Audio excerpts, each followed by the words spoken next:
Hey there everyone, welcome to Tales in Text, and I'm your host Nisha Prakash, and this is Bite Size Bharata, where you hear tiny tales from a grand epic. We start our story at the end of the Samudra Manthanam. God Indra has just now offered Kamadhenu to Vasistha.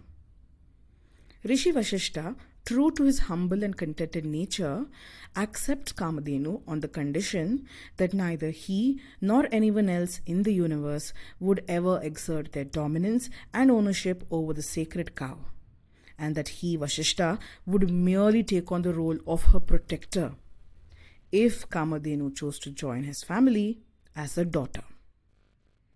Kamadhenu agrees and accompanies Vasistha with her own calf, the newborn Nandini. Rishi Vasistha takes both mother and daughter to his hermitage, where he keeps them safe from prying eyes and gluttonous hands. The relationship between Kamadhenu and Rishi Vasistha was one of genuine love and respect. Perhaps it was because he did not want to use her and did not feel entitled to her magic that Rishi Vasistha received the most generous of Kamadhenu's blessings. It was this divine creature that the Ashtavasus wanted to steal, said Ganga, a crime for which they were cursed to be born on earth, and they were born as our children. But, continued Ganga, the Vasus weren't the first ones to try to steal the divine Kamadhenu. Many years ago, King Kaushika of the Amavasu lineage of kings came hunting into the forest where Vasistha resided. He came with his retinue and soldiers. Tired and unable to go any further after hours on their feet, they requested Rishi Vasistha for some food and drink. A generous Vasistha, wanting to serve his guests well, requested Kamadhenu to grant him a feast worthy of King Kaushika. The king, seeing this expansive spread magically appear in the bare hermitage of a poor sage, was instantly curious and suspicious. He asked Vasistha how he was able to produce such a rich fare without anything. A truthful Vasistha pointed at the divine cow grazing nearby and narrated Kamadhenu's history to the king. Seeing the beautiful cow of desire, King Kaushika's heart was flooded with an ugly desire to possess her at any cost. He ordered his soldiers to capture the cow and her calf. When the sages in the hermitage tried to protest about this and protect the cow, Kaushika ordered his soldiers to attack the sages and incapacitate them.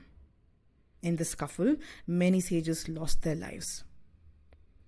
Angered by this senseless, greed-fueled war that led to the death of her friends, Kamadhenu manifested her own warriors, who defeated and killed King Kaushika's army in mere minutes. These divinely created warriors then captured the insolent king, who had an insatiable hunger for riches and abundance. They brought him bound to Vasistha's feet. A compassionate Vasistha begged his bovine daughter to forgive the king for his transgressions. Kamadhenu agreed and released the king. She brought back to life the slain soldiers and sages. Furious and humiliated, King Kaushika stormed out of the forest, promising to one day possess more divine powers than Vasistha's, so that when the time came, he, Kaushika, could make the aged sage Vasistha grovel at his feet. Ganga paused and continued. So you see, king, the allure of Kamadhenu. She is a mirror to the desires nestled deep in our hearts, and sometimes those desires do not reflect the best of us. To those who only ask for what they need, she nourishes with her milk and magic. For those who never ask for anything, she reserves her most special of rewards: her love and the blessings of the 33 gods that reside within her. And for those who want to take and who take by force, she stops her generous flow, showing them the consequences of their greed the hard way. In this way, she is a mother to us all. Ganga paused and looked at Shantanu. Now, king, let me go. And for the few remaining years of my time here as a mortal woman, let me experience the joy of being a mother to our son. One day, when the time is right, you shall be reunited with him." Saying this, the river goddess disappeared into the darkness, carrying the newborn Gangeya. And Shantanu retraced his steps to his palace, awaiting the return of his beloved son. And so, dear listeners, we shall wait with Shantanu for the return of baby Gangeya. As we wait, we shall pass these empty years by making a trip down to the ancient past to explore the expansive, divine and mortal world of our ancestors. Thanks for listening. If you liked what you heard, like my video and subscribe to my channel. I'm Nisha Prakash, and this was Bite Size Bharata, where you hear tiny tales from a grand epic. I'll see you next time on Tales in Text.